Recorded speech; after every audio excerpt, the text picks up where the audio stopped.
말이죠. 그러니까 어느 사회나 고급이고 비싼 거 있고 또 그 수요층이 있고 또 저 저급하지만 대중이 부담 가지 않고 쓸 수 있는 게 얼마 수 있단 말이죠.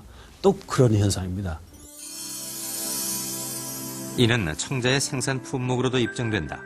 비색 청자의 경우 그 품목은 아주 다양할 뿐만 아니라 문양도 화려하고 정교하다. 화려한 문양의 주전자도 있고 섬세한 모양의 연적도 있다.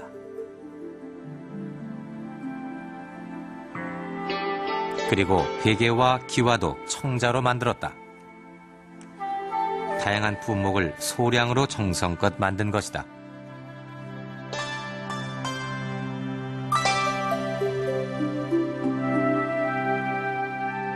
이에 비해 녹청자는 생산 품목의 90% 이상이 대접, 접시 같은 반상기다. 적은 품목을 대량으로 생산하고 있었던 것이다. 아주 그 대량 생산 체계를 가지고 많은 양을 만들 수 있었기 때문에 우리 생활에 널리 보급이 됐고요. 그러니까 우리 생활용기의 주체라고 할 수 있는 것이 녹청자라고 얘기할 수 있습니다. 우리는 흔히 청자하면 상감 청자와 같은 화려한 고급 청자만을 생각합니다. 그러나 지금 보신 것처럼 고려 시대에는 비색의 고급 청자만 있었던 것은 아닙니다. 좀 더 많은 사람들이 사용할 수 있도록 대량 생산되던 녹청자가 있었습니다. 요즘으로 치면 비색 청자가 고가품이라면 녹청자는 중저가품인 셈인데 이 완도 해저 유물선에는 이러한 녹청자가 3만여 점이나 실려 있었던 것입니다. 과연 이 녹청자가 어디에서 어디로 옮겨지던 것일까요? 3만 점에 달하는 녹청자의 행선지를 밝히기 위해선 우선 녹청자가 어디에서 생산되는지부터 알아봐야 한다. 청자 중엔 더러 제작자나 사용처 등을 그릇 바닥에 써놓는 경우가 있다. 그렇다면 완도 앞바다에서 인양된 녹청자에도 제작지가 표시되어 있지 않을까? 그런데 그릇 바닥에 표기되어 있는 건 글씨가 아니었다. 마치 상형 문자와 같은 것으로 그릇마다 각기 다른 모양이었다.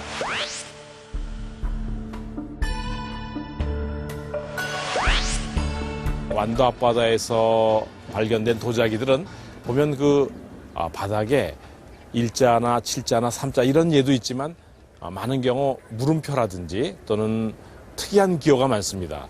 이런 기호가 무엇을 의미하는지는 현재까지는 알 수가 없습니다. 다만 강진 영훈이의 그 제작 연구에 나타난 예를 들면 X자나 혹은 동그라미나 구멍이나 혹은 여러 기호들이 있습니다. 아마 이런 기호들의 예를 보면 아마도 여러 공방에서 만들어진 도자기들이 한 가마에서 구워졌을 때 나중에 그 구분을 위한 것이 아닌가 이런.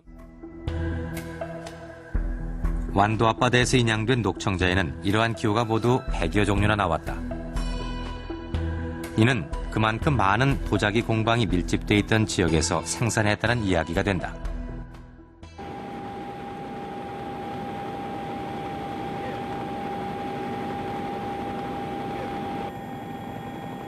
그런데 완도 앞바다에서 3만여 점의 녹청자가 인양되기 불과 2개월 전 해남에서 대규모의 녹청자 가마터가 발견됐다.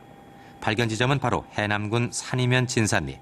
현재 사적지로 지정되어 있는 이곳에서는 무려 104개의 가마가 발견됐다. 이는 국내 가마터 중 손꼽을 정도의 큰 규모였다. 저희들이 조사할 당시에는 그 바닷물이 바로 저기 언덕 부분까지 들어와서 발굴하던 가마터에 파도가 치면 물이 들어올 정도로 아주 환경이 좋았던 것입니다. 그래서 가마터는 해안선을 따라 쭉 형성되어 있었던 그런 자연적인 조건을 가지고 있었습니다.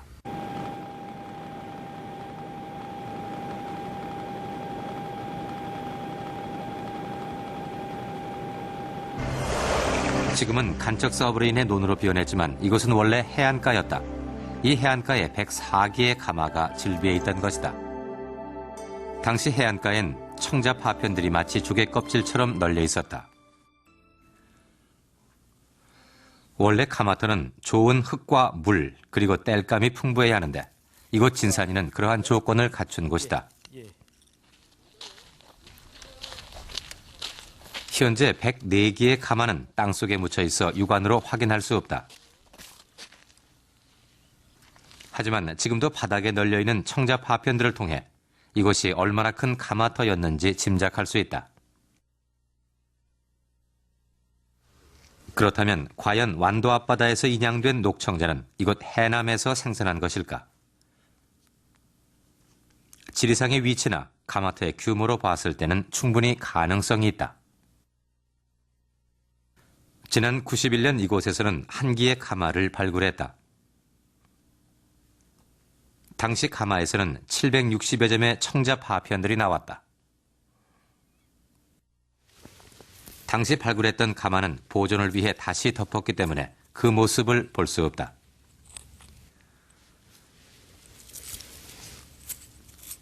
다만 가마 옆에 자리한 퇴적층은 그대로 드러나 있다. 퇴적층은 도공들이 잘못 만들어진 그릇을 버렸던 곳으로 청자 파편들이 겹겹이 쌓여 있다.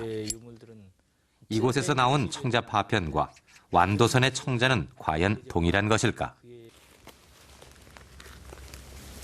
당시의 유물들은 760여 점 나왔는데 대부분이 대접과 접시고 그의 철화 장고편이라든가 합이라든가 항아리 종류는 그 극소수 출토됐습니다. 템토라든가 또 철화 장고 이런 여러 가지 정황으로 봤을 때 그리고 이 남해안 일대에 이렇게 대단위로 녹청자를 제작하는 것은 이곳밖에 없습니다. 그래서 역사적인 배경이라든가 유적 배경 모든 걸 종합해 볼 때 완도선 유물은 그 해남 진산 일대에서 만들어서 싣고 가다가 침몰된 것이 아닌가 그렇게 추정됩니다. 당시 발굴을 담당했던 목포대학 박물관을 찾았다. 해남 가마에서 나온 청자 파편들이다. 비록 파편이긴 하지만 그릇의 몸체나 굽의 형태가 완도선의 청자와 동일하다. 그리고 무엇보다 철화 장고편은 한눈에 완도선의 것과 똑같은 것임을 알 수 있다. 이 외에도 고고학적인 분석 결과 이곳 해남 가마와 완도선의 녹청자와의 제작 시기가 동일하게 나왔다. 저희들은 이 가마 발굴을 통해서 두 가지 과학적인 방법을 사용해서 연대를 측정했습니다. 하나는 이 수출 과학적으로 분석해서 연대를 측정하는 방법이었는데요. 그 결과 연대가 1030년하고 1050년이 나왔습니다. 11세기 전반 내지 중반 정도 연대가 나왔고요. 또 하나의 방법은 고지자기법이라고 부르는 방법인데요. 고지자기 방법은 그 흙 속에 있는 자기의 방향을 통해서 연대를 측정하는 방법입니다. 그 결과 12세기 중엽경으로 추정되는 것이 확인됐습니다. 그러나 이 방법은 아직 한국에서 완전히 그 연구가 되지 않았기 때문에 다소 오차가 있는 연대라고 볼 수 있습니다. 따라서 이 녹청자 가마의 연대는 11세기 중엽으로부터 12세기 중엽에 걸친 시기에 만들어졌던 가마라고 추정됩니다. 그릇의 모양과 제작 시기만 동일한 것은 아니었다. 당시 완도 바닷속에서 인양된 녹청자와 해남 청자의 성분을 분석해 본 결과 주요 성분의 함량이 거의 비슷하게 나왔다. 전라북도 나오고 이는 완도 바닷속의 녹청자가 바로 해남산임을 확인시켜주는 보다 확실한 근거다. 나온 자기가 245, 46, 247